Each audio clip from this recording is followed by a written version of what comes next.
1MDB has sparked embezzlement and money laundering investigations across one of the at least biggest 10 corruption countries. scandals the world has ever seen. What may be the biggest financial scam in history. A number of corrupt 1MDB officials treated this public trust as a personal bank account. Follow us as we bring you into the courtroom where the biggest financial scandal in Malaysian history is being heard. By the Malaysian Insight, this is the Najib Razak 1MDB trial, and I'm Patrick Teo. Najib Razak's much-anticipated 1MDB trial finally began today. In the morning, a small crowd formed a semicircle at the lobby of the Kuala Lumpur Courts complex. They were mostly media and mainly foreign press. The 1MDB scandal has often been touted as one of the biggest financial scandals, not just in Malaysia, but the world. It's also the first time in the country's history that a former prime minister is being tried in court, and 1MDB is just one of 4 trials Najib is facing. In his opening statement, lead prosecutor Gopal Sri Ram said that Najib abused his position as prime minister, the finance minister and chairman of the One Malaysia Development Board to enrich himself. To do so, he employed an elaborate charade. And the act spanned the globe. Countries like the United States, Singapore and Switzerland have launched their own investigations into the scandal. The U.S. Department of Justice has said that 1MDB funds were laundered through layers of bank accounts in the U.S. and other countries. The money was used to finance Hollywood films, buy hotels, a luxury yacht, artworks, jewelry, and other extravagances. Bankers have been charged, banned from re-entering the industry, and jailed. Switzerland froze 1MDB's funds as part of their probe, while Singapore revoked the licenses of 2 Swiss private banks. And the man in the middle of all this is Najib.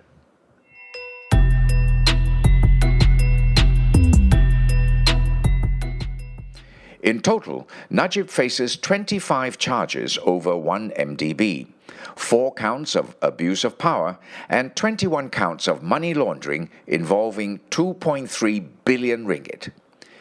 It took court officials more than half an hour to read out his 25 charges at the Kuala Lumpur Sessions Court on September 20th last year. I'll try to condense them the best I can here. Najib is accused of abusing his position as Prime Minister, the Finance Minister, and Chairman of the 1MDB Advisory Board between February 24, 2011 and December 19, 2014. He is alleged to have committed these offences through a series of decisions and approvals in relation to things such as 1MDB's precursor, the Terengganu Investment Authority, 1MDB's joint venture with Petro-Saudi International, and 1MDB's joint venture with Aba Investment, among others. The alleged money laundering occurred between March 22, 2013 and August 30, 2013, and it includes the much-publicized $681 million or 2.6 billion ringgit transaction into Najib's bank account, supposedly a donation from the Saudi Arabians.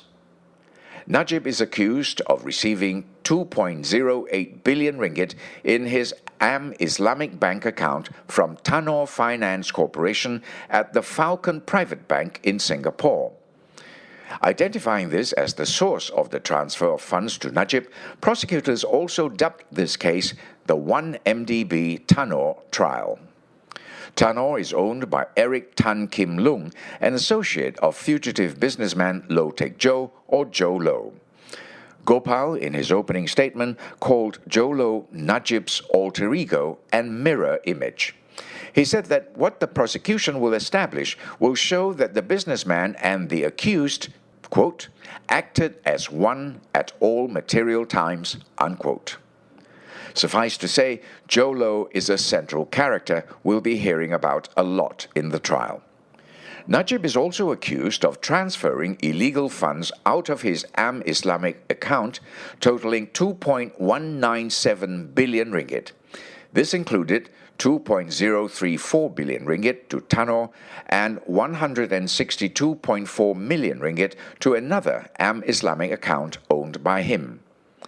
If found guilty, Najib will face imprisonment of up to 20 years for abuse of power and a maximum fine for each of the 21 money laundering charges. The former Prime Minister is represented by a dozen lawyers led by Shafi Abdullah.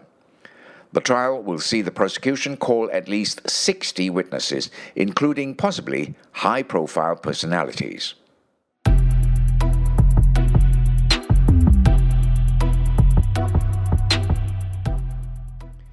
In the fourth-floor courtroom, presided over by Judge Colin Lawrence Sekera, the public gallery was filled to the brim with reporters and supporters.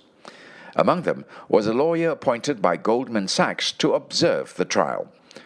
The global investment bank is one of the major entities embroiled in the 1MDB scandal. The bank had arranged 3 bonds worth $6.5 billion for 1MDB, netting $593 million in fees. Najib sat in the accused dock in front of the public gallery. As proceedings began, Shafi informed the judge about the judicial review they filed to recuse Gopal as the lead prosecutor. If the prosecutor's appointment was nullified, they may have to have a retrial or even have the charges against Najib dropped. But Gopal suggested that they soldier on and cross that bridge when they come to it.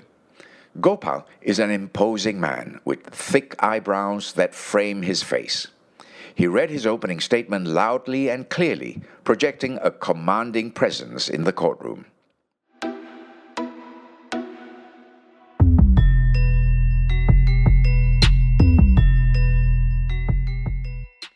It was a half day in court today, but the prosecution managed to call in 4 witnesses. Questioning was kept short. The first 3 witnesses worked for the government. They established Najib's portfolio, his salary, and parliamentary allowances. The first was Dr. Farida Ahmad, wearing a traditional dress or baju kurung with a peach headscarf. As the Deputy Chief Secretary of the Cabinet, she confirmed the appointment of Najib as Prime Minister on April 3, 2009, and as the Finance Minister a week later. Najib was appointed PM for a second term in 2013 after the 13th general election. The second witness was Natasha Rahima Hayati, a fast-talking accountant in the Finance Department in the Prime Minister's office. She is the head of the Claims and Retirement Department and is responsible for paying the staff in the PMO.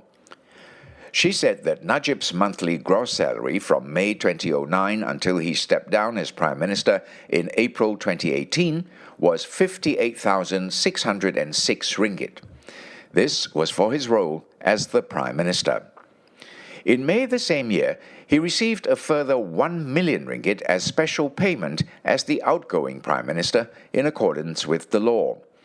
The money was credited into his Affin bank account ending with 008. After a short break where Najib went to the basement cafeteria for breakfast, the third witness was called in. Farah Nodiana Azhar is the head of the MP's Affairs Division serving in the Malaysian Parliament. Her department oversees how much allowance parliamentarians get. As member and head of parliament, Najib received an allowance of 10,355 ringgit from 2011 to 2014. That number increased to 19,846 ringgit between January 2015 and March 2018. These were also paid to his 008 Affin bank account. In total, Najib was earning a gross income of around 78,000 ringgit every month.